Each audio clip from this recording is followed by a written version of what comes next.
Hi everyone, खुलुमबाय बयखौबो मनिका बर' YouTube चेनेलावहाय बयखौबो खुलुमनाय आरो बावहरनाय थाबाय।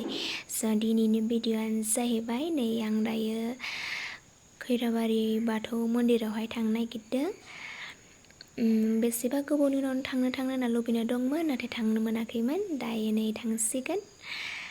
आंजों लोगोसे लोगो सासे दङ आरो लोगो सासे दंबावोमोन, नाथाय बेयो माबा मोनसे प्रब्लेमनि थाखाय थाङासै। नै जोंना लोगोआ बिबार खादों, खुलुमनायाव नांगौ जायो नालाय ओंखाय खानानै लाखाबाय। बिदिब्ला नायलांबाय थादो आंनि भिडिअ'खौ आरो इन्टारेस्टेड मोनदोंब्ला नायलांबाय थादो। बिदिब्ला आंजों लोगोसे खैराबारि बाथौ टेम्पोलसिम।